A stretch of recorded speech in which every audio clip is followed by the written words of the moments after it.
Hey there, CGMS students. Here's notes 10.4. So first thing we're going to do with these our tables are find slope, and then we're actually going to graph them. So for the slope, you see I've picked these last 2 points because I like working with positive numbers. I do my y values, 11 minus 9 over 2 minus 1. I have to do it in the same order if I went bottom to top there. I get 2 over 1. So there's my slope, or M stands for slope. Again, the letter M stands for slope. So my slope is 2 over 1, so the graph description we can say that this is a positive graph. So now let's go ahead and plot these.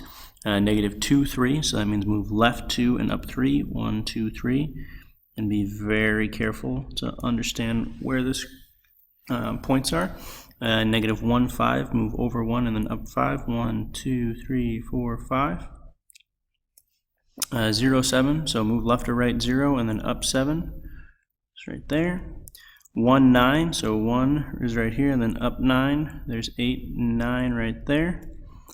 And then 2, 11. Here's 2 right here, and then 11 is all the way up at the top. So as you can see, these dots connect in this very nice straight line, like that. All right. Use kind of the edge of your binder to make a straighter line than I did. What is the slope in number 2? So in number 2, you can choose any points you want. I choose those 2 points. I do 5 minus 2 over negative 3 minus negative 2. All right, so I get 3 over negative 1, meaning that I have a negative sloping graph. If one of my numbers is negative, the slope of the graph is going to be negative. All right, now let's graph these.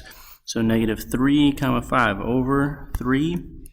To the left, 1, 2, 3, and up 5. 1, 2, 3, 4, 5. And then left 2, 1, 2, and up 2, 1, 2. And then left 1, and down 1. The 4 means we move left or right 0 times, and then down 4 times.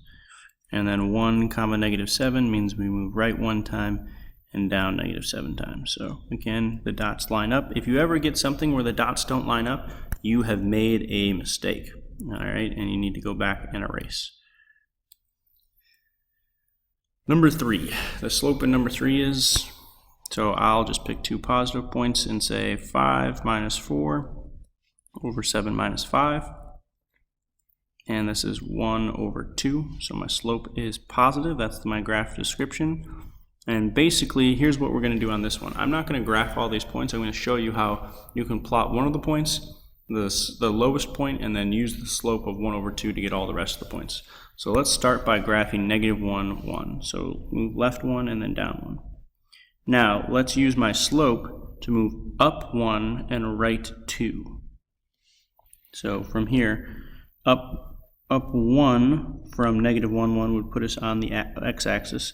Right 2 would put us right here. And then up 1, I messed up, so I need to regraph, sorry, negative 1, 1. So I need to move left 1 and then up 1 right there. There's negative, there's our first point. So up 1, right 2, puts us right here. Up 1, right 2, 1, 2, puts us right here. Up, that happens to be 3, 3. Up 1, right 2, 1, 2. Happens to move us right here. Up, that happens to be 5, 4. Up 1, right 2, 1, 2. Up, that happens to be 7, 5. So again, if for some reason you're uncomfortable graphing points, you can just graph one of the points and then use the slope to graph the rest of the points. All right? So the slope on number 4 is going to be interesting because we have all the same x values. Let's see what happens. It's 5 minus 8 over, already made a mistake. Should do 10 minus 8. See how I was doing just the x minus the y? I need to do the y's minus each other.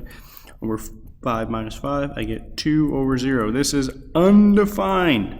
When I have a number over 0, it's undefined. So that means I should have a vertical graph.